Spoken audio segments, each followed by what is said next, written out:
No, Matt, you didn't know one of the biggest it's actually the biggest movie since the pandemic. It made $1 billion. Yeah, well, and I think it deserved it. Good for Marvel. It's a good movie. I think it deserved it. I think at first I hated it. I absolutely hated it. But then what they did with it, it made me enjoy it. Save it for the spoiler cast, man. Save it for the spoiler. Actually, I'm down. Let's like try and do a spoiler cast for 2 completely unrelated films. But you could everyone could get you all to watch some weird art house horror movie, and you could just procrastinate and for half an hour talking about that, and there's this AAA movie. And we're live. Nothing like it. I know. Human sheep hybrids. Yeah. And in comes the horror little girl to tell you. Da, da, da, da, da, da, da, It brought her into focus. It didn't blur her out. It's like, but it's partially blurring her out. That's super creepy. It's like when the ghost has the power over your technology. That's what she has. So you're not getting attacked by someone from the Ring movies, are you? No, it doesn't have black hair. No black hair. We're good. She's good. He's good. No black hair. Okay. Hello, we are Pixel Points. We are the only podcast that talks about 2 things that we enjoy, which is good beer and video games. We're not here to promote drinking. Sometimes video games. Yeah. Because whatever, you know what I mean. I've got my sights set on a kickoff in just under 3 hours' time. I'm way more interested in talking to you bunch of bastards. And I can't believe I had to work this weekend as well because of legal deadlines. Lawyers. It was a great quote. It's an unattributed one. It may even have been made up, but I love it, which is, lawyers are as ubiquitous and useful to human society as rats. Yeah, there's big ones and small ones. I get it. Some of them are the size of footballs. Yes, right. And New York rats are tough, so that would make sense. Yep. Oh, actually, sorry. Do you want to hear a very funny statistics that you would like, Keith, about rats? Is it about Betty White and rats? No. So okay. there's a poll taken at the end of the year, and so there's actually 2 versions. There's an American version and a UK version. So you can guess which one is. How many Americans think, or how many UK people, the percentage, think they can beat up a rat in a fight? They could take on a rat. Yes. 30%. Oh, okay. So let's just do America first, and then we'll do UK second. It's really quick. Promise. I'm gonna get US. I'm gonna guess actually 44%. Okay, Matt. 30%. And I'm just going to take US on this one. UK will take you too. It's 64%. Now guess how many the UK can take, Keith? I don't know. We're probably. I don't know why we're engaging in this. Can I just sit and drink and you can just tell me? Guess a number. Guess a number. 82. I'm guessing 82. 76.4. Liam? 90. No, it's 32%. It's a rat. Just kick it. There's a slightly rat related. The first person ever to swear on British television was a rat catcher, and he appeared on an animal program hosted by Sir David Attenborough, who wasn't knighted at the time. It was just David Attenborough. It was just David Attenborough, and they got this rat catcher on, and he asked the rat catcher how he doesn't get bitten. And he plunged his hand into this cage full of rats, picked one out and swung it round by the tail. Oh, my God. And he said, I need to swing it round by the tail because if I don't, the bugger will try and bite me. And that was the first person who ever swore on television. Bugger is considered a swear word? It was at the time. Oh, my God. In the late 1950s. And then Keith, just for the record, We have had television in the UK in the 50s, Matt. We're not that backward. I know you've got this big 1777 date in your head where you think that anything from the UK just didn't happen. Anything And before America's just invented everything since. America invented and it's the television. 1776, and by then the way. and then Just letting you know. and then Keith. Yeah, I was letting the year pass so you could forget that the UK existed. Yeah. Oh, and then Keith, 6% of Americans said they could take on a bear and kill it man on man, and then only 2% of UK people thought they could take on a bear man on man. Yeah, because the other 98 would have fucked off in the other direction. who is that 6%? Now, what's that Russian? What are the Russian stats? That was U.S. It's U.S. and UK. That was the only poll it was taken from the two countries. Russia's like I'd like to 98%. know Russia. That's where the other 98% is. If it's Putin, it's 100%, right? Right, with this many people on, it's going to be a bit difficult to kind of manage conversations. But what I would say is I would agree with what Mitch just said. With the way that elections are run in Russia, that result would have been 100% of Russians could kill a bear. But because they wanted to appear that it was fair, they dropped a couple of percentage points off to make it look like someone voted for anyone other than Vlad. But if they ask if Vat can do it, they'll be like 100%. We've seen pictures. And just a quick shout out to the people in chat. What's up, Swanland and Jacko? Thanks for joining. We'll actually start talking about beers we've drunk and games we played at some point, if these idiots will let me move on. No. Liam, how's things with you? Yeah, not bad. Actually a skinhead now, so got nothing on Oh the wow. Oh, I was like, I don't get the reference because I was looking the other way. I was a skin chin for a hot minute. Yeah, just not that kind of skinhead. Well, you could be. You could be the ironic kind. You could hate yourself. I mean, I'd like to be in one of those movies, where you go in undercover and, you fuck them all over somewhere. I could be like that. Have you seen that? Was it film ID? The one about football fans? Like police officers go undercover. I can't think of that. I was thinking of the film Black Klansman or Yeah. Indignation. That's a pretty good film. Yeah. Yeah. How many Americans could impersonate? How many African Americans on a survey do you think could impersonate white supremacists? That would be a interesting statistic. I think I could do a good job of that. I think. Yeah, I mean, to be honest, it would really. I think it easily could just come down to your mastery of your speaking voice, of how you come across. Or you could just say, it's just the simple phrase of, "You hate people like me. I hate people like me too." And they're like, "You're in." Well, you've also got to like hate really dumb things that nobody expects you to hate. Yeah, man. Like people who think they can't kill rats. Right, Matt. How's the temperature in Las Vegas? It is finally above freezing. It's 43 Fahrenheit right now. Marvelous. That sounds like a tropical number, 43. Mikey, nice to have you back. How are you? You're I'm good. guessing it's going to be Pretty sleepless and. It's 277 degrees K here. With got it freezing in rain. Kelvin as well. 277 K. It's freezing here. Freezing rain here. Everything's actually going extremely well. Yes, have to be up at different parts of the night, but this pregnancy has been night and day different from the previous one. Whereas my wife was sick, couldn't eat stuff, blah blah blah, all that for first one. This one, she could eat everything. She was never sick once. You should probably give context. Congratulations. Oh, that's what I said. Pregnant, my son. He's right down here. He's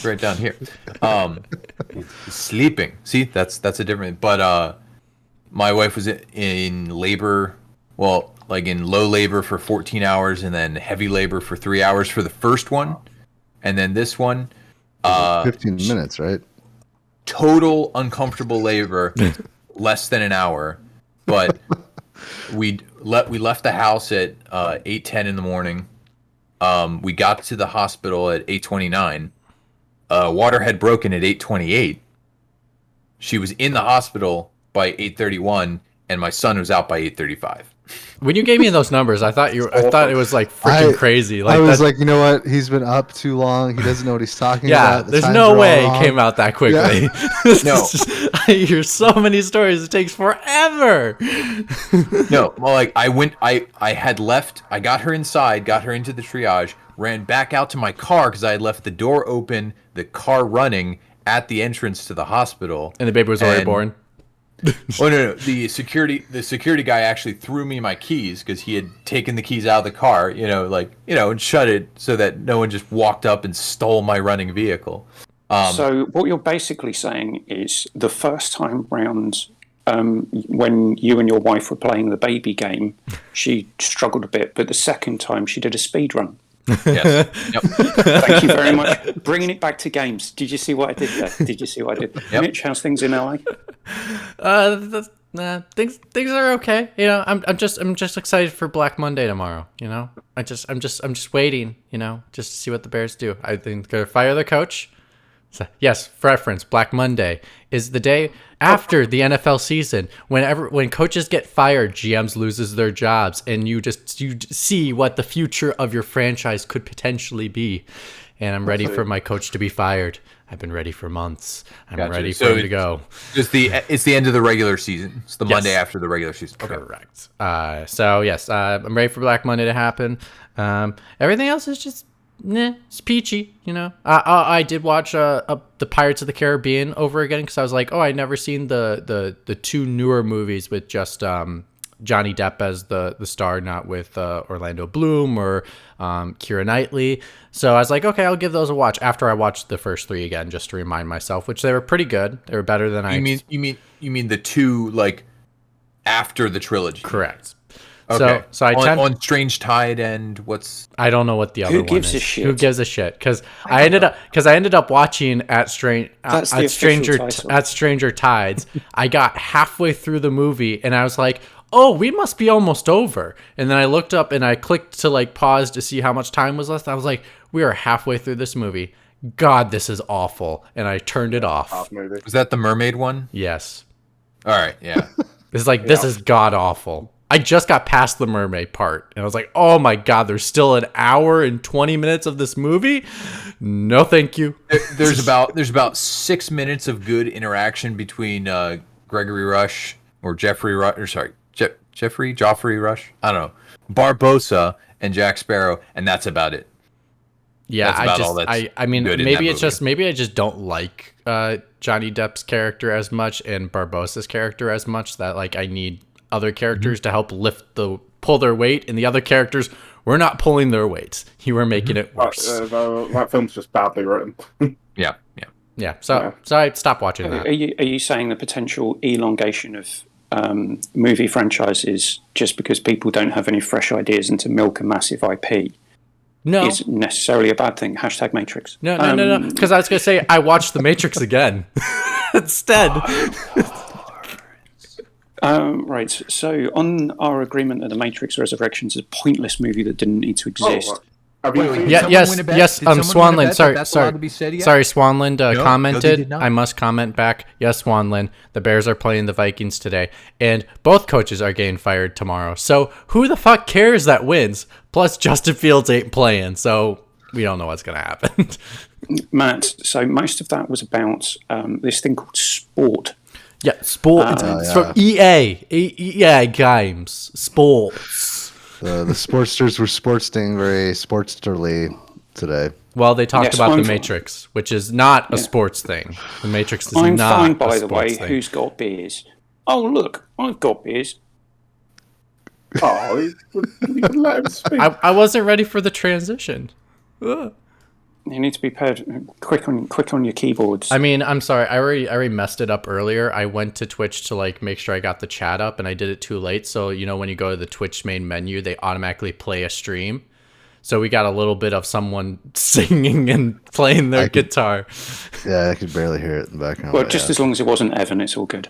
Yeah. Because we know that that's microphone actually- fails purposely. To be honest, that's why my actual link that I always go to when I go to Twitch is my Twitch/following. So I have not gone to the homepage probably in 2 years. I was just trying to do it nonchalant because I already messed it up. So I was like, oh, Nonchalant. and I messed it up even more. So I know in the future, don't do that. Don't do that. Bad Mitch. Right. Bad Mitch. Other than myself, does anyone have any beers they want to talk about or beverages they want to talk about? I have a beverage I would like to talk about. Yes. I'm still alive, Rafa, by the way.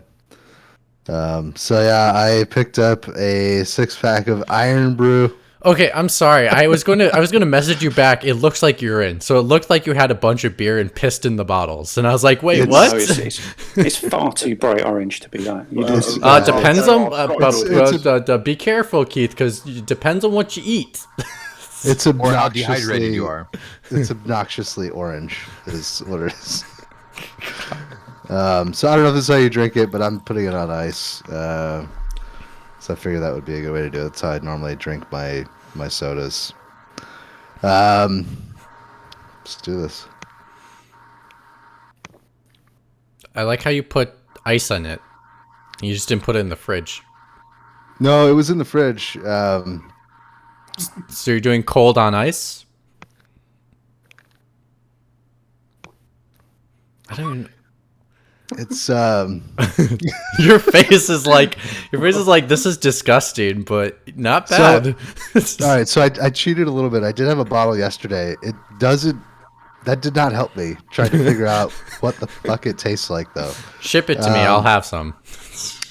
So I've heard it's kind of described as a slight bubblegum type taste, but I've seen that a lot of people say that it's bubblegum is disingenuous. It's close. That's like an approximation of the flavor, but it's in the same way that Coca-Cola is my what I would call cola. You know, like when somebody says, "Oh, it tastes like cola." My only Reference. my only reference point is Coca-Cola. In the same way, Iron Brew tastes like Iron Brew. It doesn't really have. There's nothing else that tastes like this. So Moxie. There's nothing else that tastes like Moxie. Right. Yeah. No. This is its own flavor for sure. yeah. Okay. It's secret recipe, has been for decades. Is that Scotland is the only place where any kind of carbonated soft drink outsells Coca-Cola, and it's because of Bars Iron Brew. Yeah. And Matt, I just want to thank you on behalf of everyone in Scotland for buying that 6-pack of bottles and trying it. I freaking love this stuff. Sorry, did you read the comment that Swanland left? Quote, last night my brother was snowmobiling and went over an embankment and landed on our electricity unit box, taking out the internet and the cable for the house. for 4 houses. Oh, 4 houses. But potentially the entire neighborhood went down. Yep. And you know, it's a Fire Emblem 4 houses. You know, bring it back to games. Right. Well done. Keep on bringing it back to games. Right. So, Matt, do you actually like it? Would be the follow-up question. I don't know if I like it, to be honest with you. By the end of this 6-pack, I'll let you know if I enjoy it. Well, You're gonna torture as yourself long for as you're only 6 drinking more 6, drinks? Is it? Yeah. I think, well, it's just so different from any other soda that I've ever had that I don't know. Well, I'm gonna finish it because I spent damn near $30 on the 6-pack. So on things that cost us 99p a bottle. yeah, I saw that on the bottle when I got it. I was like, "You've got to be fucking kidding me!" 99p. Oh, it says it. Oh, It says it right on the bottle. Yeah. that's great. So Oh yeah, So sorry. what would 99p? That would be about $1.50. Yeah. yeah, $1.50. Matt Swanland asks, "Is it acquired taste? Is it? Acquired taste. Yes. Yeah, from everything that I've read and from what everybody's said, yeah, I think it is an acquired taste. I Be a think buck 36. if I had been drinking this as a kid, like it would just, yeah, it would be like Coke. It would just be, it's Iron Brew, you know? Right, so I've got something that probably looks more like piss. It's cloudier. Yes. Definitely go see your GP if anything comes out of you looking like that. But it is Tiny Rebel Pineapple Express IPA. That would make sense why it's all cloudy like that. 6.5% pineapple IPA from Tiny Rebel, who are a Welsh brewing company. I like the art. Yeah, they've got this weird kind of demon bear that looks like it's been done by the same people who do Korn's music album covers. And you have a metal band, let's be honest. It says you should get pineapple on the nose, which you definitely do, but there's not much pineapple flavour. It's more citrusy. It's probably pineapple. The juice is in the drink, the citrus of the juice, but then the pineapple is, placed on top for the smell. Yeah, and then get really tangy. There's hardly any hop to this whatsoever on the aftertaste. But it's a really refreshing. Okay, it's the middle of bloody winter. Why am I drinking pineapple IPAs? This would be an absolutely perfect summer drink. Nicely chilled, hot day. I'd love having at 6.5% on a nice summer's day. This would be very, very dangerous because it's very easy drinking as well. It doesn't, because normally the kind of 6.5%. 6.2%, so a little bit lighter than I was giving it credit for. But even still, 2 or 3 of those, you're going to be feeling it after a while. I'm thoroughly enjoying it. And another fruit beer to add to the list of fruit beers that I don't despise. Nice. I think we're up to, I think we're nearly up to a full hand worth of fruit beers that I don't hate. I feel like I should make a magical tally where we're like, fruit beers McWall doesn't hate. Ding! 1 on the clock. It's 1 on the board. If I could ship you a certain one that I have up in the fridge that I'm saving for my wife. It's from Treehouse, which is up north in Maine. Actually Massachusetts.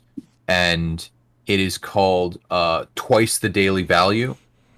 And they do a couple different ones. The one I have up there is Twice the Daily Value Raspberry. And it is so thick and so opaque and so delicious. Like it is like a 4% sour like fruit beer or whatever, but it has so much raspberry puree and stuff in it. It is so gall darn delicious. Like I would drink 5 of them, and just they are so delicious. But they're one of those ones where it's like they sell it to you cold, and you're supposed to keep it cold. Otherwise, I'd ship you one because I think you might actually enjoy it. Well, if I see one in any craft beer stores around here, I'll definitely pick one up.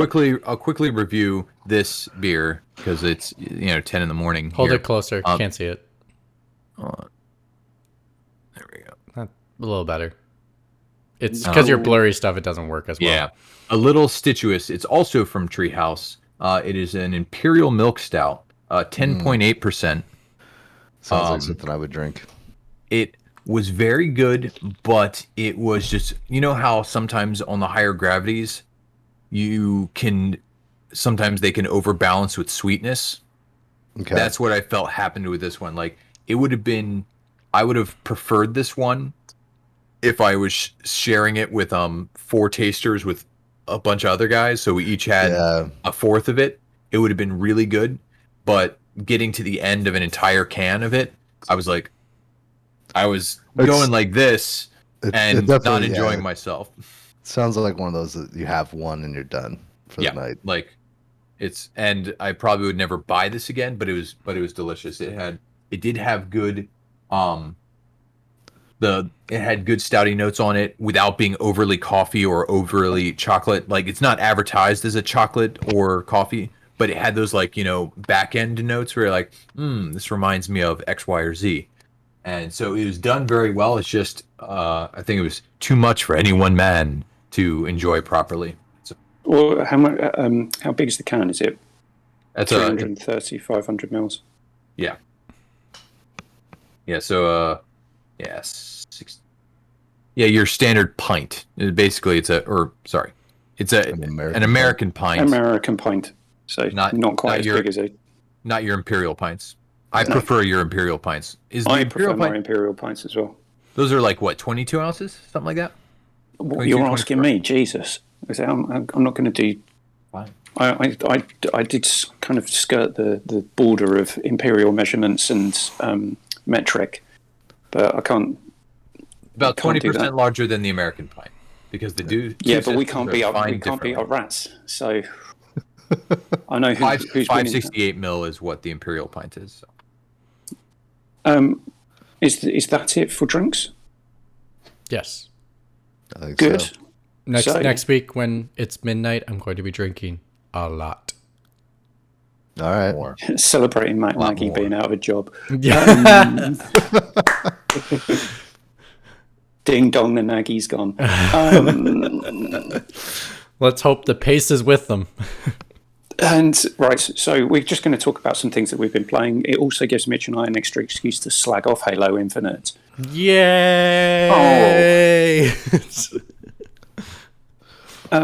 Because you finished it, Keith. Because you finished it. I have finished it, yeah. Yes. And I got a message back from you after you finished it, and I was like, "Oh." I'm surprised you guys did that. What, finish the game? I'm not as much of a crazy completer finisher as Evan, but if I got through, I think in total I played it for 21 hours. Yeah. And if I was literally on the last mission / level, I'm gonna finish it. The ending makes absolutely no sense whatsoever.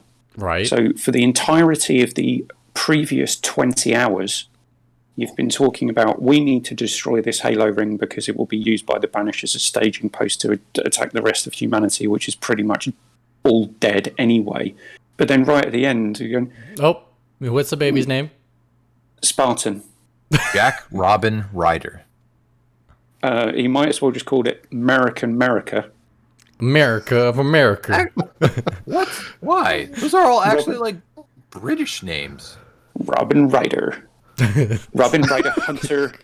I was thinking he sounds like he should be on an episode of 24 or possibly, next in line for the presidency, like Current Present Danger. Or he's the successor to MacGruber. I think it's a fine name, Mikey. The Robin is because of our like of Christopher Robin, of Batman, of like Robin Hood. Jack because we love the name Jack. So he's second best to his sister. That's what you're saying because he's Robin. But the Ryder was purely to make his initials J.R.R. Novak. So. Oh, Jesus. Nice. Oh, nice. Swanland. Unashamedly. Swanland comments, back to games. I still need to get an Xbox. After playing this game and this being the flagship game for Xbox, not right now. You can hold off. You're okay. Don't forget though, Mitch. Like the main reason I would want to play Halo personally, and why I'm still upset I don't have an Xbox, is to play the multiplayer. Nah, the multiplayer is solid. free and there forever. You can wait. You'll be a-okay. I still think there's a lot of people that want to play it right now. But you can play it on It's on Game Pass, so you can play it on your PC. Just get a PC. There you go. Anyway, why would you buy a PC when you could just buy an Xbox for cheap? Like, come on, because then you can play a PC. Because then if you already had a PC. No, well, no. Yeah, Here's if you don't already have a PC or needs upgrading, you can but go and get an Xbox Series S for $300. No, guys. Come on, Mitch. Because this is what you can do. Spending the dollars. You remember? Listen, Mitch the Wise. Remember, Mitch the Wise. Anyways, this is why you can get. This is why I say get a PC, is because one, you can get Game Pass on it, so therefore you can get all the Xbox exclusives, and then also when PlayStation games come to PC, and if you don't have a PS5 yet, you can play other games that aren't coming to that are coming to the platform. So like I played Kenna Bridge of Spirits using PlayStation 5 settings. Like, so I didn't have to have a PS5 at the moment, which was really convenient for me. So like if you're a person that is willing to pay the extra $1, like it is kind of worth it, because then all the third party stuff comes out for it too. So like you can use it as a subsequent console until these become cheaper or more readily available. So I don't see why it's not a good alternative you can offer to somebody. It's not a terribly good idea at the minute because of shortages, and also because it will cost you an arm and a leg. So well, it depends. Yeah. If you just need to upgrade, I mean, it's not that much if you're just upgrading one item, it's not that much. So it's a cost proposal. Yeah. Take a look. PC is a reliable option if you don't want to pay $500 for Xbox, but you only need to spend a couple $100s to improve your SSD. Who knows? Anyway, Keith, yes, that was so weird. They were talking about that, and then they're like, oh yeah, they're gonna fix the Halo, and then you're trying to stop them by going to tower, closed room, tower, and then they're like, oh, the ending is, I don't get it. Are they staying on the Halo? Are they leaving the Halo? I don't even know. They love it too much. Well, it seems as though the ending is written in such a way that it just sets up the use of that staying Halo on the Halo ring. Yeah, because there's like history on the ring that they need to uncover now, which and the Atriox person who was the head of the Banished, but you don't actually fight because reasons. He just didn't fancy showing up, but he just fancied showing up right at the end to do something with a what's it called, the Silent Arboretum. I don't even remember half the names from this game because they're so oblique. They're hard to remember. It was like trying to deal with a badly written Doctor Who episode. Oh, that's so you've got good. That's a good. You've got the Banished. You've got a Harbinger. They're both trying to open a Silent Arboretum on a Halo ring with beacons and towers and spires, and it's just kind of. And then the villain keeps monologuing the entire game, and then when you fight him, it's like a piece of cake. You're like, what? Heal yourself, Spartan. Yeah, he's literally like that the entire game. He's like, I'm going to crush you. Oh, you gonna fight against my man and lose. Oh, well, you haven't faced me yet. And then like the boss battle isn't even that memorable. It's pretty what was the simplistic. unofficial name that everyone gave him before he was given a name? It was like Chuck or something like that. I don't remember. Well, that's probably a better name for him, because seriously, that's you could just name him NPC number 1 or number 557, because he's just not even memorable. Well, it's just NPC with more lines. Yeah, literally. And even like he has a few scenes with that like final boss, but like you don't feel there's no significance. The writing is really bad. There's no explanation of where that other creature comes from and what their motivation is. And then it also like retcons everything while trying to do that at the same time. You're like, oh, watch this history lesson where basically Cortana's going to show up like on this virtual thing as you go from each tower, explaining what has happened over the last 5 years when you could have just done it in this game. Yeah, well, so what did they call them? Echoes? Yeah. Echoes of the her past. Her memories. Yeah, which have got absolutely... definitely sounds like a Chibnall episode. Thanks, Ronnie. Wait, can you... What's Chibnall? Chris Chibnall was the showrunner for the last 2 seasons of series. They're not seasons. Don't know where you get that from. Just because you show stuff in fall and summer and snowfall. Why don't you call winter snowfall? I don't know. For you guys, if you have something that has multiple series, what do you call the whole thing? Series. Because series can be a singular and plural at the same time. So like Lego. So you'd say the Doctor Who series. You'd say the Doctor Who series referring to all of them. Well, you could say Doctor Who. You could say Doctor Who. You could say Doctor Who series, whatever. And then, anyway, it's a slightly semantic point going back to that. But what did Halo he do? Infinite storyline is completely nonsensical, impenetrable nonsense. Sorry, Keith, you didn't answer my question though. Who's Chibnall? He did a couple series of what? Doctor Who. Oh, gotcha. Okay. He was the showrunner. Gotcha. Okay. Yeah, and he's just got the elbow because his seasons were shit and he was up his own arse, writing stories that didn't make it, were impenetrable nonsense. Halo Infinite is only somewhat saved by the gameplay. Yeah, pretty much. If they hadn't have brought in the grapple hook or the grapple shot, because hook would be, I don't know, too sensible to call it. I think I would have got far more bored far more quickly, and it would have become a podcast game after hour 10 rather than hour 13. What I would say as well is, I said on here, I did like the sound design. However, you can tell certain bits of wildlife have been cut out of the game, because there's two different species of small creature that kind of, one scurries around and one's a bird and flies. Yeah, right. But you hear noises, if you're playing this on headphones at least, or if you've got your TV turned up, of what can only be either a enemy or a much, much larger creature. But then you kind of, if you turn and head towards that sound, there's nothing there. Yeah, it's So they've left the sounds of the larger creatures in, but taken the character models of those creatures out. Okay. It's the only thing that I can think of is how they've done that. Or they accidentally forgot to, because it was a part of the initial mix, and so like it's hard to remove those things when you're putting the sound mixing together. Who knows?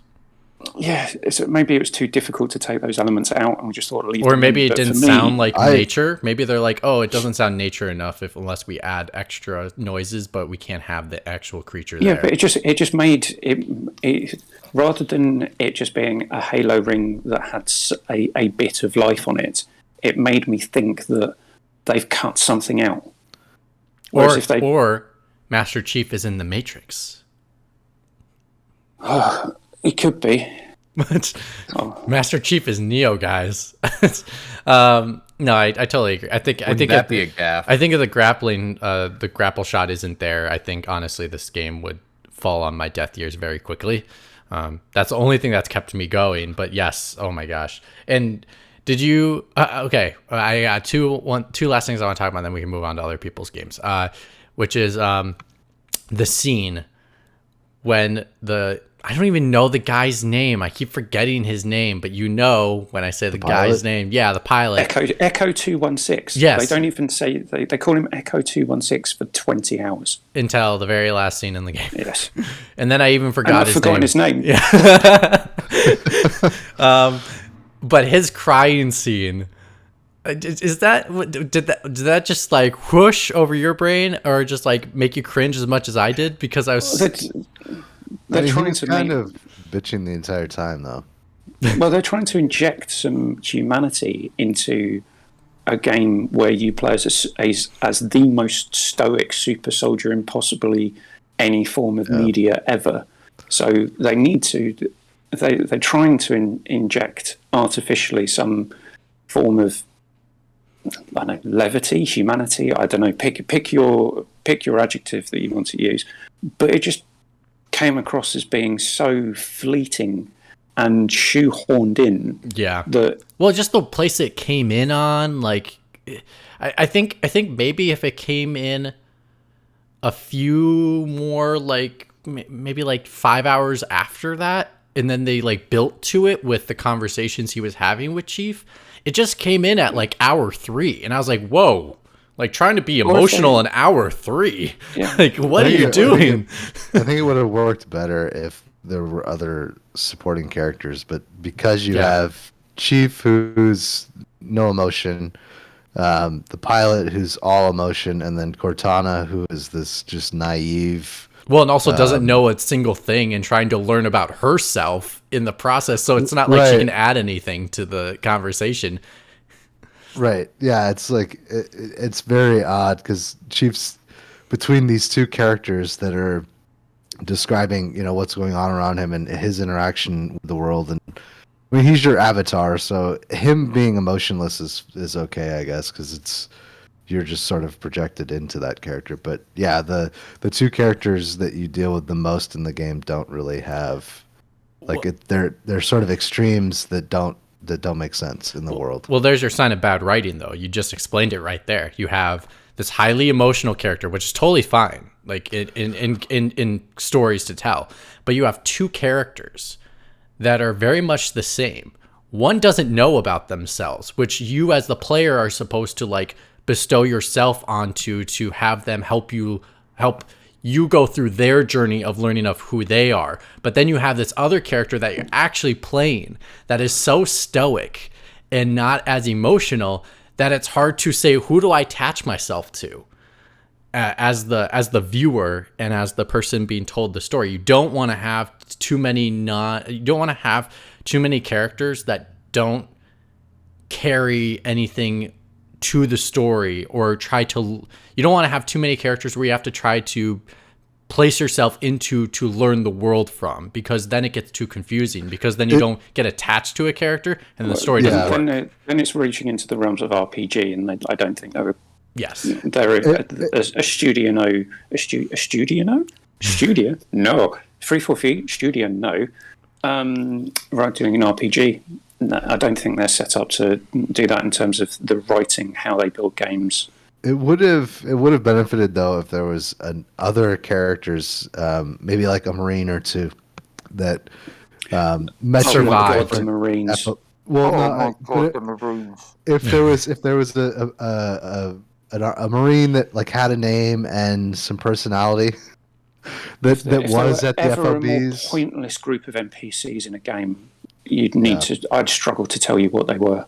Actually, that would have. I think you're right, Matt. I think if you saved like one of the groups, like the first group of Marines you saved, and they ended up being a couple, like maybe one or two characters that interacted with the pilot, and then their banter together could really create something more, and then build on the story of, oh my God, everything was lost, and then he can then break down in sadness and go, oh my gosh, I'm so sorry, I abandoned you all, and I shouldn't have done that. And the Marine goes, it's okay, I get what you're like. You could have done so much more with just one more character. Just like I personally would have gotten rid of the audio logs and developed some way of having named Marines that followed you at the different FOBs that had story beats that you could learn. It wouldn't have taken too much, and obviously we don't know the internal workings of what happened at 343 and how they ended up having to cut 2/3 of the game and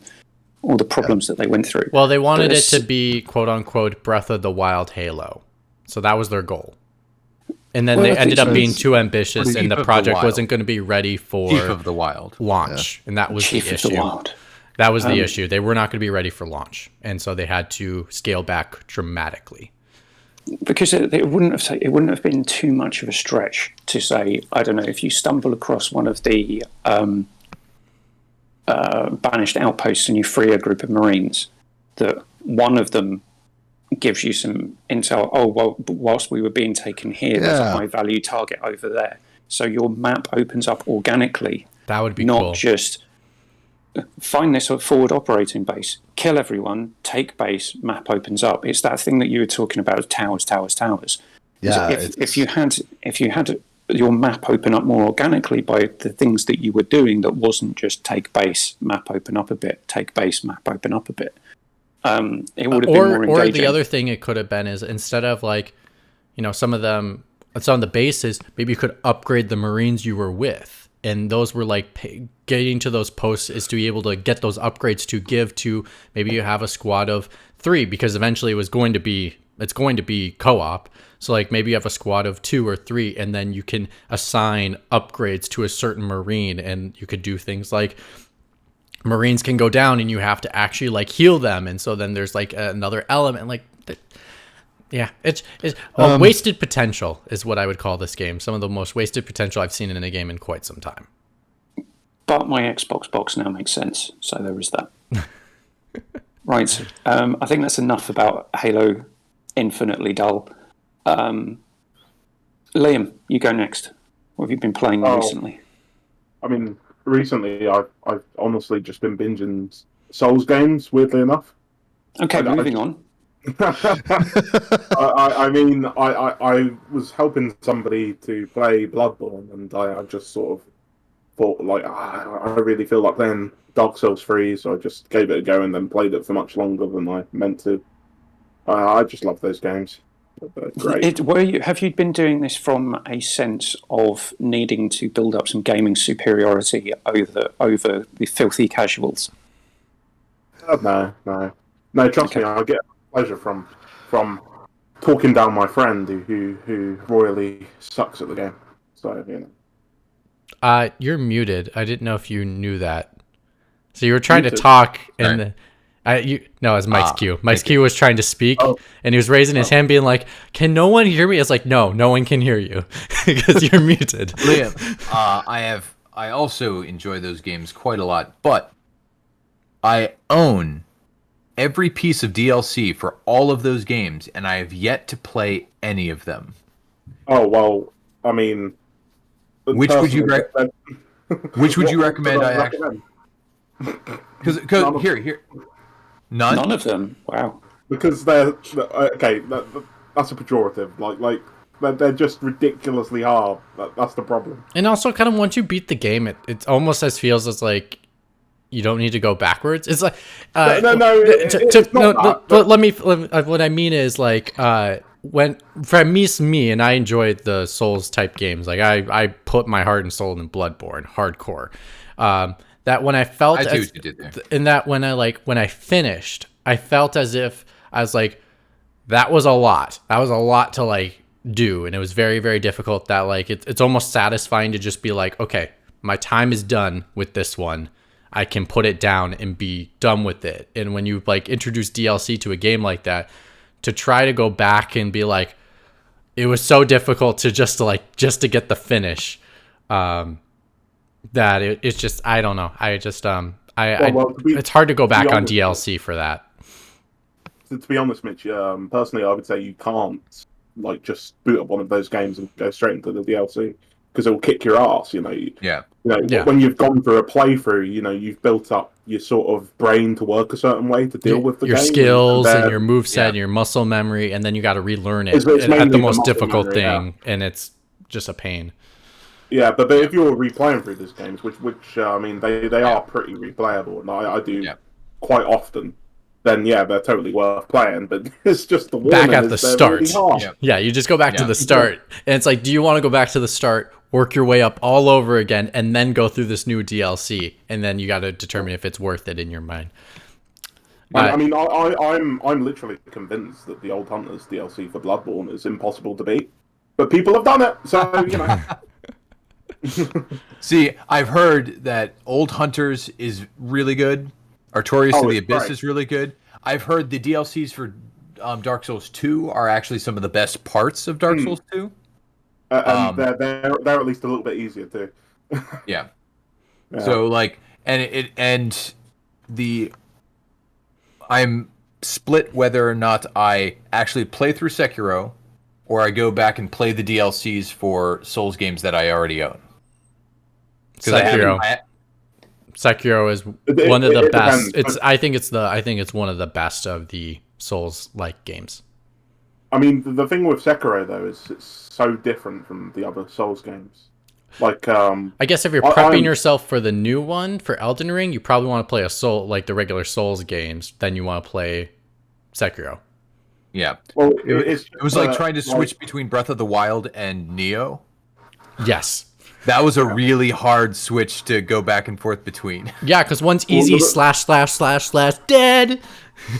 And also the stinking just the swap of the two buttons of which is dodge of and which is one. Like your primary stuff to do. I'm just like I this is where I wish uniformly being like everyone just determine circle is the dodge button. Just everyone do it. I don't care. Just everyone do the same dodge button. The far right button is dodge. Like that's just always. So you mean it was A, B, X? Okay, I understand you now. Yeah. The problem with Sekiro though is that, No. That is the B button. The B button. The problem with Sekiro is that it's just so hard for people. Like I really struggle playing Sekiro. Oh, it's less forgiving. Hardcore is Try way the less survival forgiving. mode on Streets of Rage. Oh 4. no! I disagree.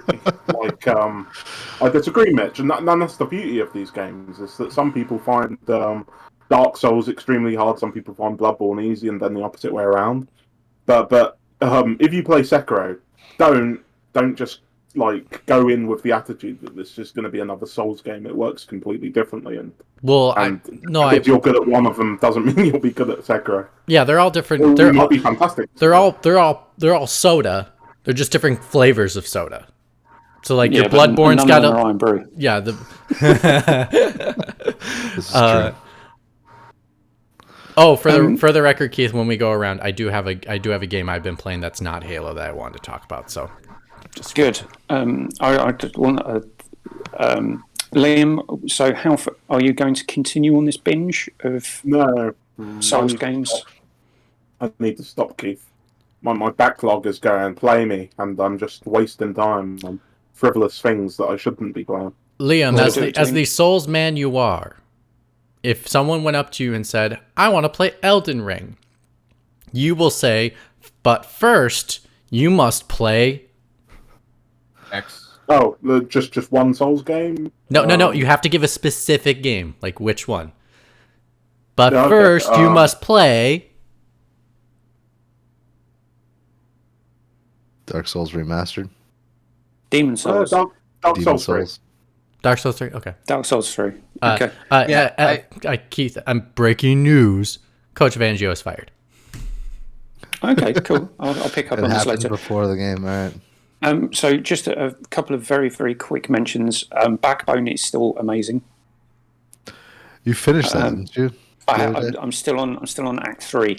I've just been infected with some black goo type stuff that can change your DNA. And I started playing Gorgoa, that iOS game that has just come onto Game Pass, where you move scenes around to solve puzzles. So glad I didn't buy that because it's still, I think it was $9.49 on the Apple Store, and it's free on Game Pass. So, and it's not what Nintendo are doing, which is just basically all mobile shovelware games. We will host those on our platform. So at least Microsoft are doing what Nintendo isn't. What Nintendo? Yeah. Wow, Right. I've never heard of that game, Backbone. Keith. Oh, for the record, Keith. The art style. Maybe we can do a tallies. I did unsubscribe to Game Pass this month.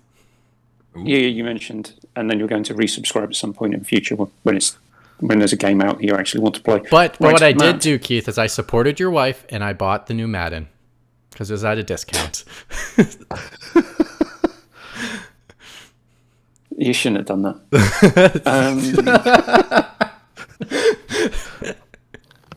Right, Matt. So, what have you been playing alongside your delicious Scottish beverage?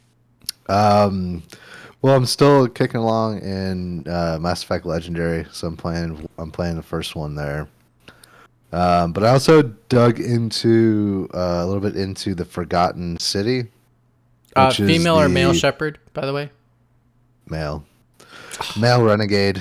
That's gonna be my one playthrough. You're gonna get all red and like red spurks all over your face. Yeah, Not in the first then game. I'll do a female Paragon run. What are you trying to say? after. Men suck and women are kind and gentle human beings, and men just beat No. the shit out of people? Is that what you're trying to say?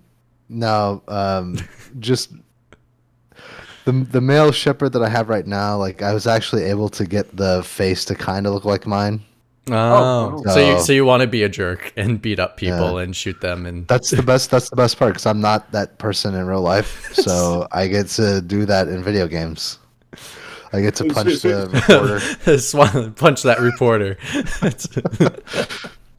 Seriously though, Mitch, like the voice actor for the male shepherd is just so much more funny doing the Renegade playthrough. That's true. He does have a deeper voice where like you would think he would sound awesome being aggressive, but it doesn't come off that way. Yeah, it's sort of monotone in a funny sort of way. The best way that comes out is in the Citadel DLC. Yes, where he's having arguments with himself as the clone, and then at the end it's like, do I sound like that? I should go. Do I really sound? I should go. Great. So the Forgotten City, which was Yahtzee Crowshaw's one of his favorite games of last year. It's interesting. So I haven't played a whole lot of it. I've only maybe an hour yesterday. But my wife was playing Spiritfarer on the Xbox, so I had to find something that I could play on my laptop. So I booted up Game Pass Cloud, and I put on Forgotten City.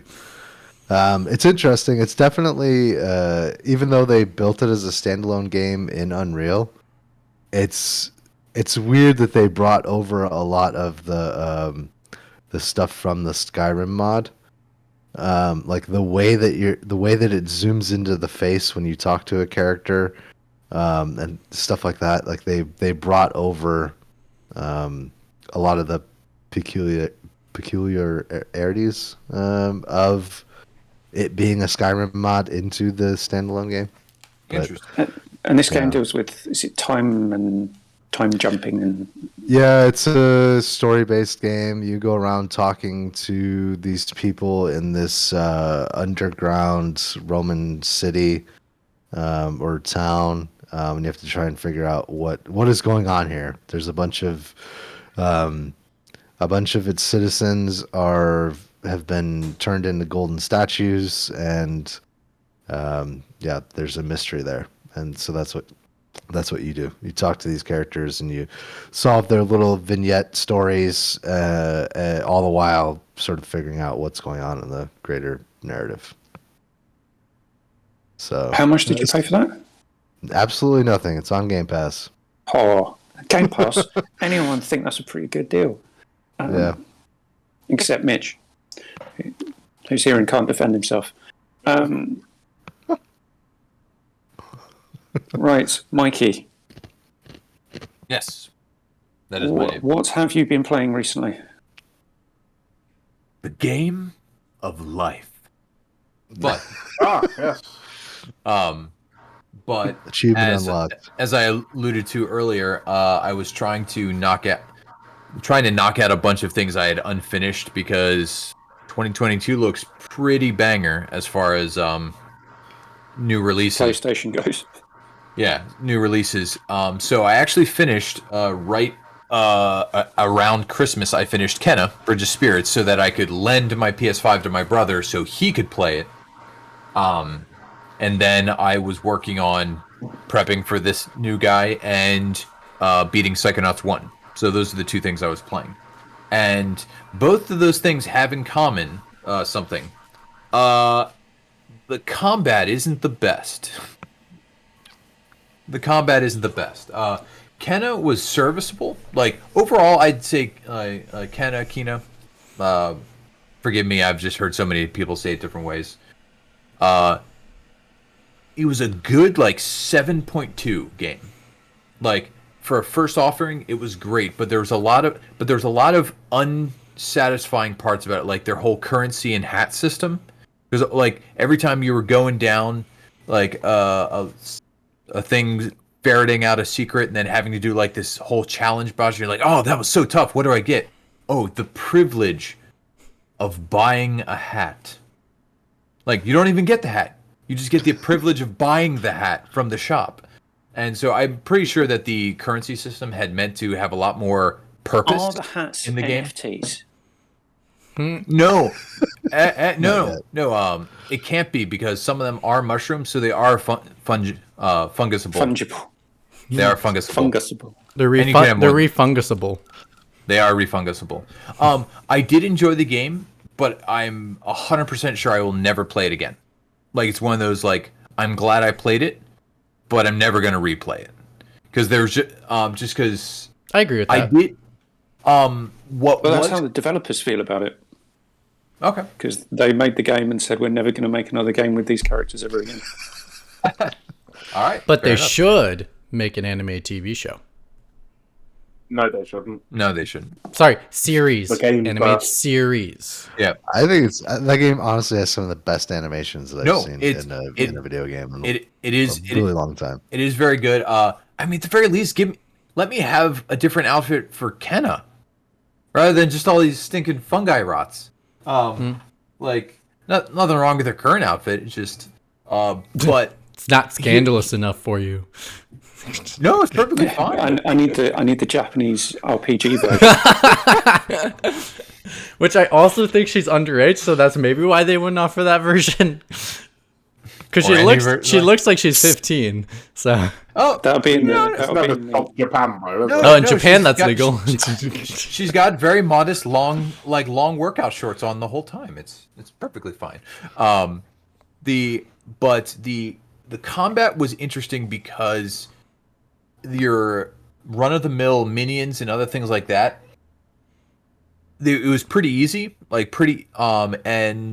but the light attack, like your bread and butter attacks, felt off. There was something either with the sound, or they just didn't feel like they had enough weight, or they actually didn't do enough damage, because it just felt super unsatisfying to use your regular attack ever.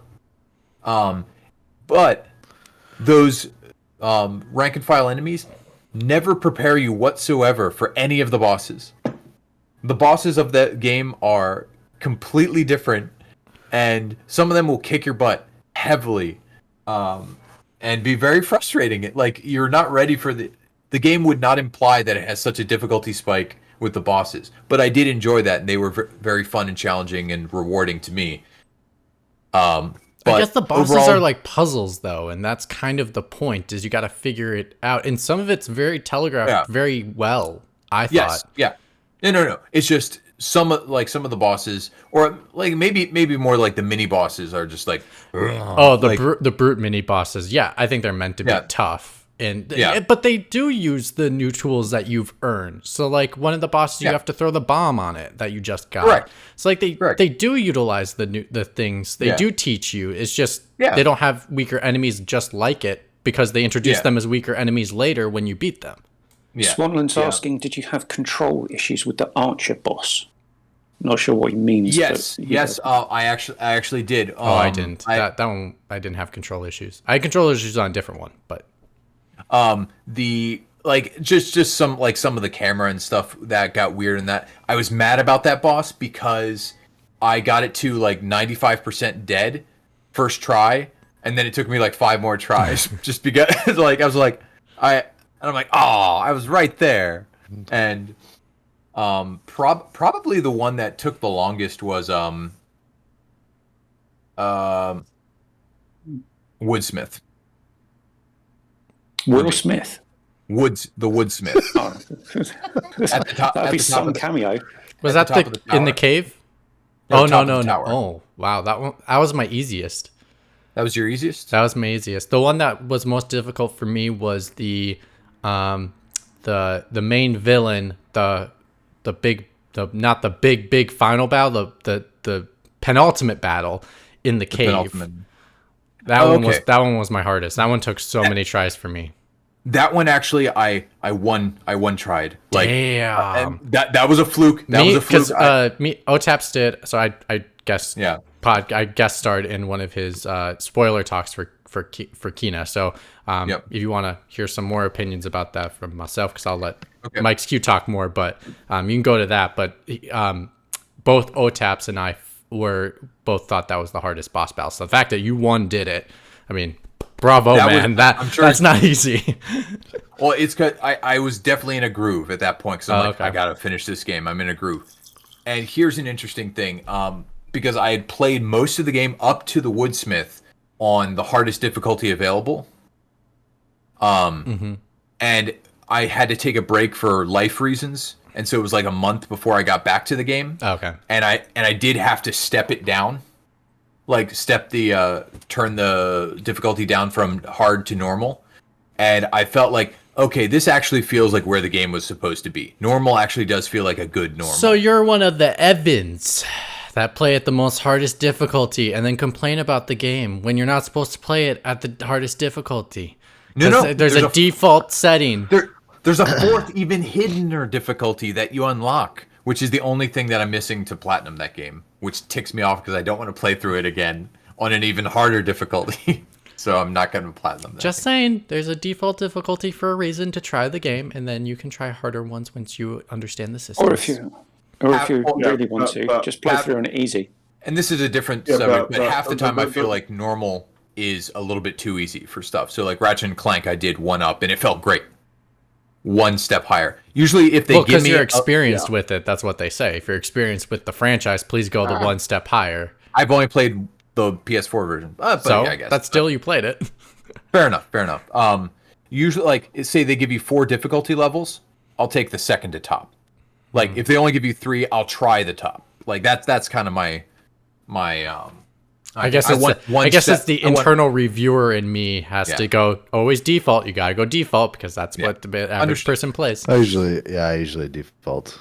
Also, if you're a trophy chaser like Evan, you need to start on the highest difficulty because it's not like you can turn it up midway through the game and still get the trophy. You have to start the game from the hardest difficulty. That's why you Spider-Man. do. That's why you do the normal difficulty. It unlocks the super difficulty for you, so you just go from normal to super, and then you just not all games do that though, Mitch. It's, most games have them unlocked from the start.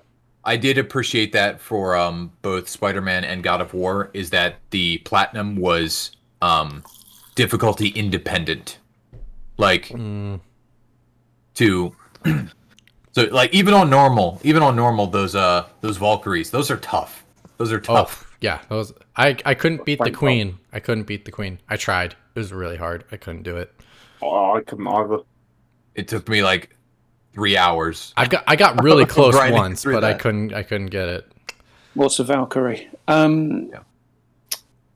So Mitch, throwing this over to you, and then I just want, once you're finished talking about the game you played, I just want to introduce Guardians of the Galaxy a little bit because I haven't played it that much.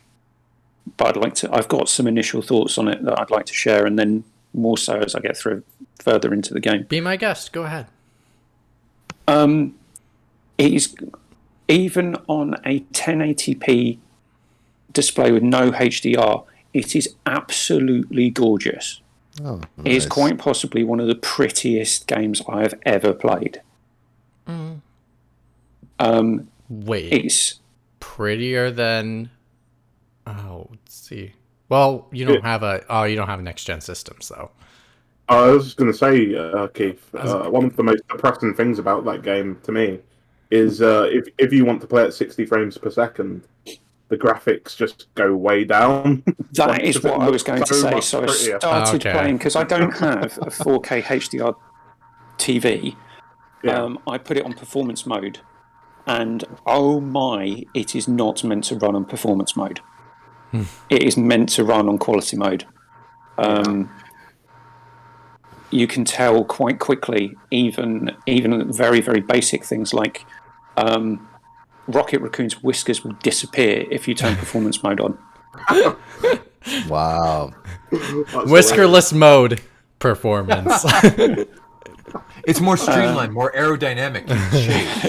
He shaved it in the middle of the cutscene. He cut him off in the cutscene real quick. That's funny. So you'll see part of his whisker attached to his face, then a gap, and then the end of the whisker. And if you're looking at stuff, the detail on everything just gets downgraded massively. So you can tell quite quickly that the game was built to be played at 4K with HDR on, and not potentially on a 1080p display playing at 60 frames a second. Interesting. What system were you playing this on? Xbox Series X. Okay. That's the thing that I wish, because everyone's playing, like, they have just the two settings, either performance or quality, and resolution doesn't seem to factor into it. Like, I wish you could do, like, I wish your 1080p quality could be 60. But Yeah. Yeah, it can't. It's not. It won't do it, even though Yeah. it could. So even though the system recognises that I don't have a 4K display with HDR, you're literally using 1/4 of the pixels. Give Yeah. me the frames, man. Well, Mass it, does Effect. the frames. it does that super sampling thing where it renders it in 4K and then super samples it down, and then you're like, yeah, but it's completely unnecessary. Don't do that. Yeah, Like, Mass Effect Legendary is like that too, or the performance mode. I was having weird VSync issues on my TV, so it was running at the higher frame rate, but you were getting like the choppiness, like because you don't have a VSync option on the console version. It was really weird. yeah, and that's why I think variable refresh rates on TV displays is going to need to become more standard Yeah. to deal with those One kinds of question for you, issues. Keith. So They, far, they updated my TV. Sony updated my TV. I'm just waiting for that PS5 to get that patch. so with the game, you're just said 45 minutes, and how's the writing? Like for me, I thought the banter was pretty bad in the trailers. To me, does it make up for it? It's better in the game. Okay. I think them using the cuts that they did in the trailers, because both you and we thought, okay, let's see how this goes with the first one. The first trailer was okay. The second one put us both on a bit of a, is this going to be a load of cringy shit? The writing actually in the game is better than was on show in that last trailer that came out. Okay. Good to know. There is a lot of dialogue. I mean, a hell of a lot of dialogue. They are constantly talking, which makes sense for the characters because they are constantly bantering with one another in the comics. Does it get annoying though? No, not really, Okay. because it's all contextually specific. Okay. So if you do something stupid, Rocket will laugh at you and say something like, you're going to get beat up in a fight by a giant goo monster kind of thing. That would never happen to me. So it doesn't get annoying because it's there and builds on what you're doing. Okay. So it's not just your ears are getting attacked by dialogue. The one thing that I would say is I can see the combat being quite finicky. Oh, because you have to switch to different characters and stuff? Yeah, and each of the different characters has got their own particular skill. So if something needs stunning, you need to use Drax, which means right in the middle of a quite hectic fight, you need to make sure that you holding LB, select the right character and press their button again for them to do the action move, but you need to make sure that action move is on the character that needs to have that action done against it. So you do need to be very focused into what is happening in what could be or what might become a very, very hectic combat environment. Right. Okay. But it's got quite possibly one of the best splash page start screens of any game, which is they're all just sitting on the ship and Peter is listening to his cassettes and he's just nodding his head along to the music, and the music just cycles through some of the licensed music that they've got. I was going to say, they brought over any of the music from like the movies? No, I don't think so. It's all new licensed music, but it is quite funny the fact that I just sat there for 5 minutes because they got Rick Astley and Queen and who else was on there? Christ, who did "Don't Worry, Be Happy"? I don't know. I just wanted to. Billy Bass. That's the one. I just wanted to hear some of the licensed music running through as they're just sitting on the ship. Drax is reading, Rocket's soldering something, and Groot is pouring a watering can into his mouth. I just thought they've really caught the spirit of the characters. Okay. I'll get it when it's $20. Cool. One thing, the hair modelling is fucking terrible. of the human characters or the raccoon too? The human characters. So it's one of the best. It's one of the best looking games, but the hair is horrible.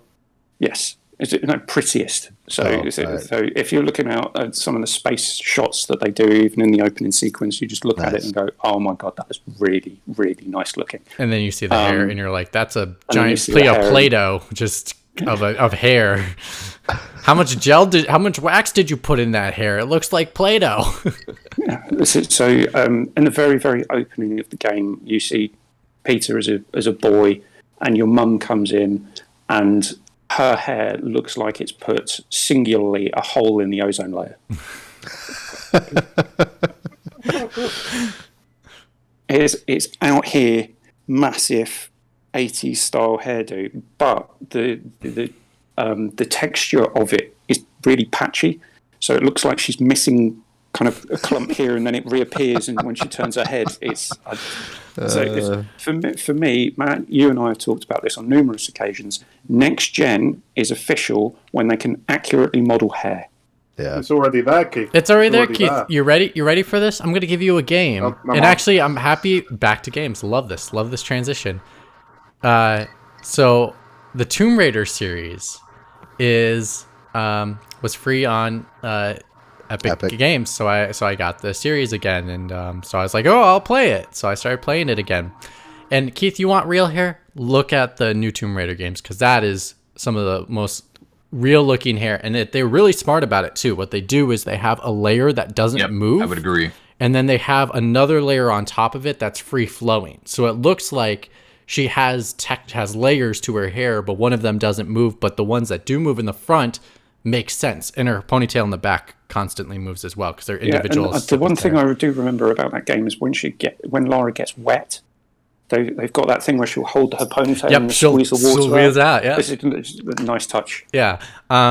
So I started playing those again. I was going to say though that there's a game that's got that completely beat, Mitch. The Last of Us Part 2. Like the hair detail in that game is incredible. I was waiting for one of these Naughty Dog fanboys to mention it. No, but it is. To be honest, I remember the game, but I don't remember the hair. I don't remember the hair. I remember when I was playing that game, I was struggling to get into it because it took me like 3 months to get into The Last of Us Part 2 for some reason. And I did it in straight 20 hours. Yeah. I just remember being just looking at the hair texture for ages and thinking, this looks like it's real. And it's even better because like when you get later into the game and you bump into dogs, like the fur on them is incredible as well. And then you can blow that fur off with homemade grenades. Yeah, exactly. You know, just fur balls everywhere. Make Evan very, very sad. Make Evan very, very sad. Yeah, Evan's refusing to play Concrete Genie because you can pet cats but not dogs. Yeah. So Mitch, what other than the free Lara Croft games that you've been getting, what have you been playing? Oh no, that's what I've been playing. So I went back and played the series again, which I really, really. I ended up going back. I said the second Tomb Raider was the best game of the trilogy so far, and I take that back. I think the third one is the best one of the game so far. Okay, you and Evan are going to have issues. Yeah, I think he says the second one's the best. I think it looks the best. I think the animation is better. I think that the design of mixing stealth with combat with puzzle solving is probably the best formula they've had of it so far. Yes, they are missing. Does it have the best tombs? No, that's the only thing that it falls short on. Can't be the best thing, can it? Yes. Yeah. No. Tomb Raider. You know what? Screw you guys. But I could use my powers, but I'm saving it because it's only January. I'll use it on Evan. That's what I'll use it on. Evan, watch out. Then no, I think it actually is the best one after looking back at it. And I think and I actually haven't started playing the third one yet, and I still have that opinion because I've been playing the second one, and I was like, okay, it's better than the first one. But man, this story is actually bad. And I think the other one was not as bad as this one.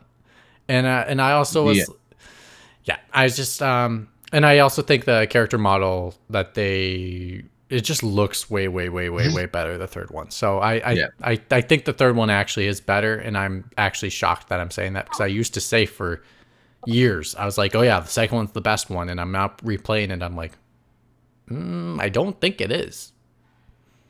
I absolutely love those games. And to be honest, if you told me to choose between those and the Uncharted games, I would choose the Tomb Raider trilogy above all the Uncharted games.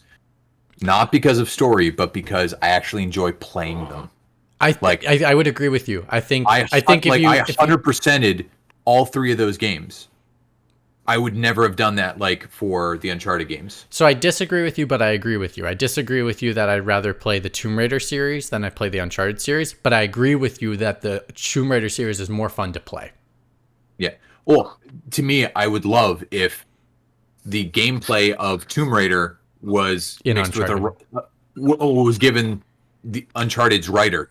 Yeah, that's the one thing I was like, that would. Oh yeah, I know. I after thinking about it, it's like that's the one thing that had me thinking while I was playing the second one. I was like, man, if they had a good writer, like an actual, like, not saying this is bad, like horrible writing. It's okay. It's just, B level. And it's like if they could just get themselves like an A level writer, like Amy Hennig's not doing anything. Go have her write the next Tomb Raider. Like, I think she is working on something right now. No, she's done. Forspoken's done. Just move on. No, she's working on a Marvel game right now. I'll be right back, dudes. It's okay. She can. Yeah, whatever. Multitask. She can do multiple. Like, writers work on more than one project at the same time, and you're writing a game. She can. She could technically. Yeah. But basically, that's all it needs. It needs Star Wars Eclipse. Oh God. Okay. Anyways. Oh wow. Yeah. To get David Cage. Moving on to. Keith, moving on to real games that exist in this planet figuratively and literally. But anyway, yeah, I would say it just needs a better writer. If they had a better writer, I bet the series will be way astronomically better. And I actually ended up. Funny part was, she's gonna eat the baby. She's gonna eat the baby. She's like, yay! Oh no. Anyway, sorry for our audio listeners. Mike's little girl came over and looked at the child, and so it looked like it wanted to eat the baby. So hence making some commentary. But yeah, just needs a better writer. I think the game series is still. I think it is fun to play, and I'm enjoying my next playthrough through these ones, and I am looking forward to playing the third one. I do want to get that through quickly so I can play Horizon, so I can get ready for Horizon 2. But I did quit on your Dragon Quest, Berghoff. I quit on Dragon Quest. It just was not good. Dragon Quest 11. Yeah, I haven't played since we streamed together. I just was like, no. How far did you get? To that forest sequence, and then we stopped. Oh, all right. Yeah, you didn't get very far at all. Yeah, I felt like my story of my foretelling of the tale was far better of what I was getting. So it's yeah, I mean it's pretty predictable, I guess. And the soundtrack is just not good. I wish the soundtrack was better. I was playing Persona 5 soundtrack through it, and it was sounding so much better, but I could only do it for so long. That's like a God tier soundtrack. It was great. Sometimes the magical moments when you listen to another game's soundtrack over the soundtrack of the actual game is when somehow they align and they like the perfect moment when something happens in a game and then the sequence of the music matches it perfectly. You're like, wow, like magic moment. Right, so a couple of things. Having played through all of the Uncharted games, and I've said this before, my favourite is Lost Legacy, and I would probably rather play Lost Legacy again rather than either of the Tomb Raider reboots that I've played. I think actually, now that you're saying that, I think Lost Legacy is the closest that like Uncharted got to Tomb Raider in a good way. And I think if that proves the point that Mike's Q and I have is if you gave a better writer to Tomb Raider, it actually would be the far superior game. I do think better mechanics. Because I do like the tombs in Tomb Raider compared to the puzzles in the Uncharted franchise. Mm-hmm. That's true. So if we could have some kind of perfect hybrid. How about Sony and Naughty Dog work with Square Enix to bring us the next Tomb Raider? except Square Enix would find a way to fuck that up. Not if Naughty would. Dog would make NFTs. it. And then the other element, well, actually, technically, the Uncharted series does have a way to make like the next Tomb Raider, is because they do have a daughter, so therefore she could just be Tomb Raider. They hilarious enough, like retcon the entire thing and call her Lara Croft. It'd be like, Mitch, the parents died. She went off to this fancy house in the Croft Manor, and they renamed her Lara Croft. British people would be having Mitch, words I with that. I have one question just regarding the gameplay or the game setup for the games. I think you are correct that like 2 and 3 definitely are better games. 3 might actually be the better game of all 3 of them. I think 1 had the most impact. Correct. Because it was so different. And so I think that's why I personally more fondly think of 1 than the other 2. 1's plot is better. Yes, one's plot is better. And on that note, do you think Liam, you're shaking your head. I want to hear this. Liam, why are you disagreeing? Wait. Let me actually. Okay. That might be. Is the actual upgrade progression in 1 makes sense within the world, Yes. and it doesn't really in the other 2. Because some of the upgrades are the ones she earned in the first game.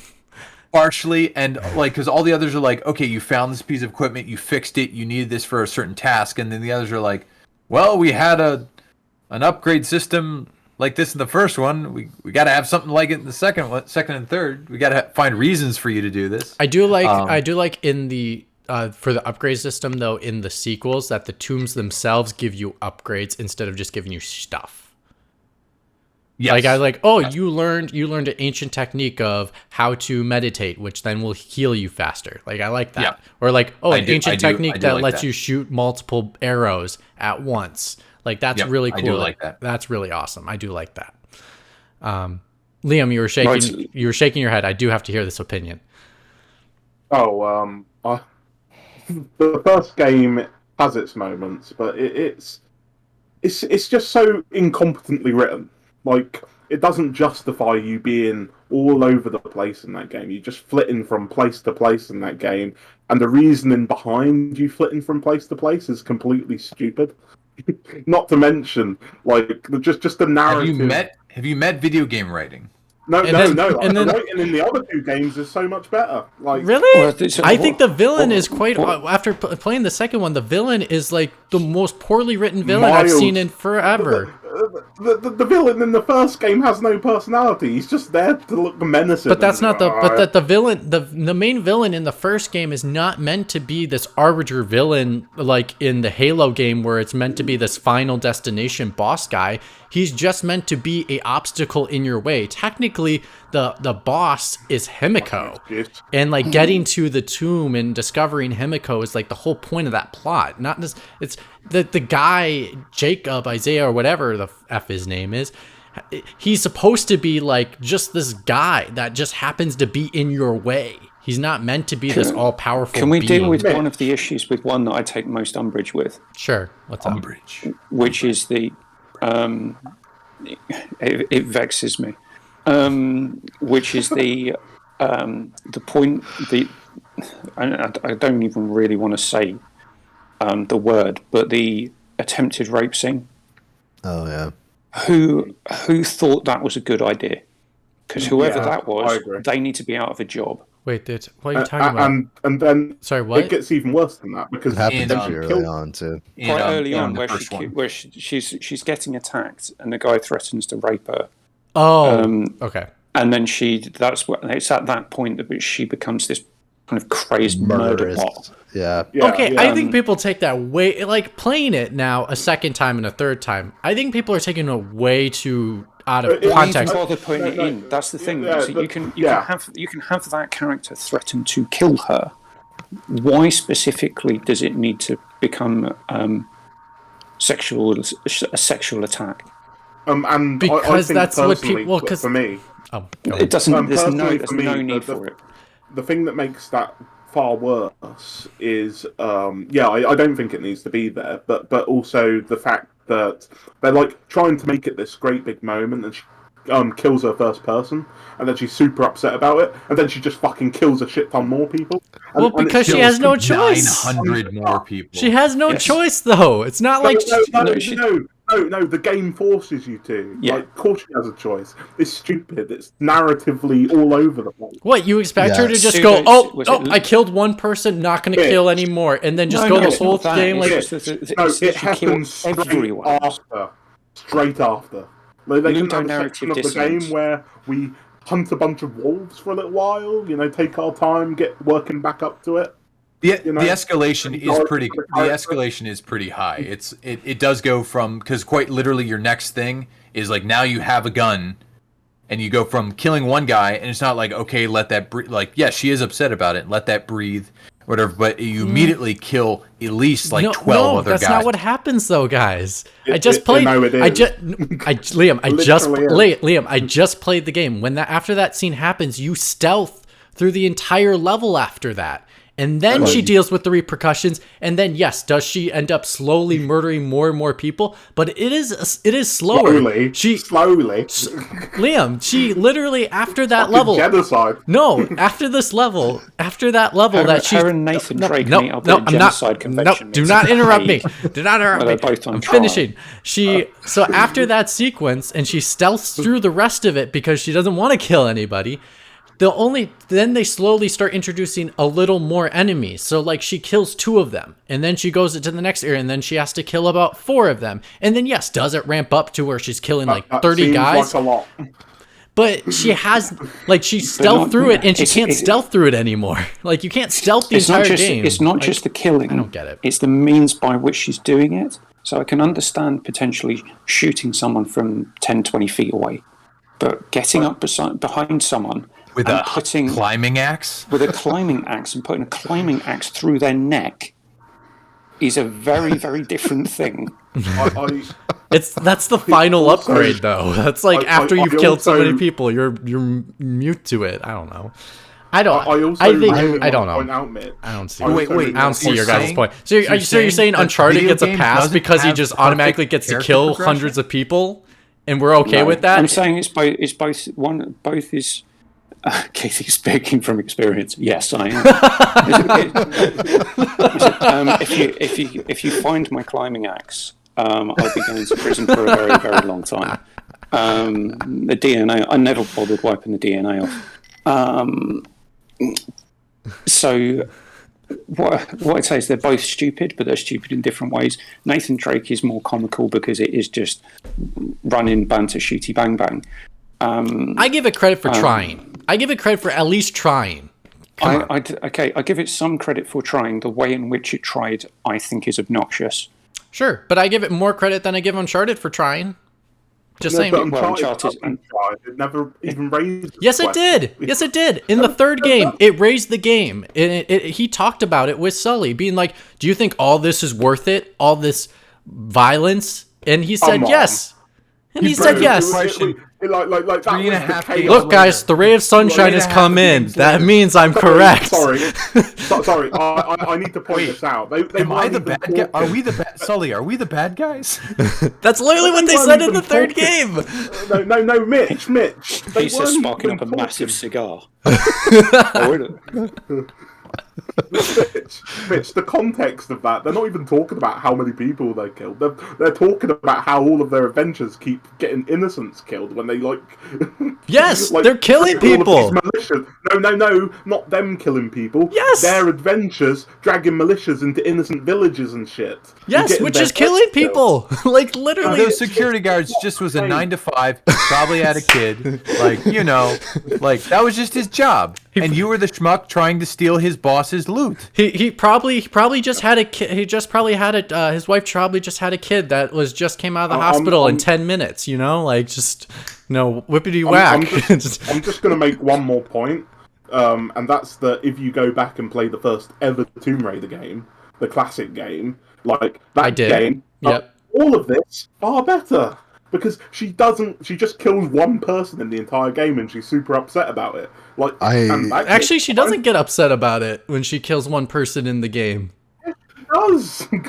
Yeah, I was Like, gonna say and he's the villain, but she likes him still. Like, Wait, I'm the waiting for first game, somebody to the come first out Tomb with- Raider. Yeah. Who did she kill? what's his name? The guy who's been following her for most of the game. I can't think of his name. Pierre? No, not Pierre. The other guy.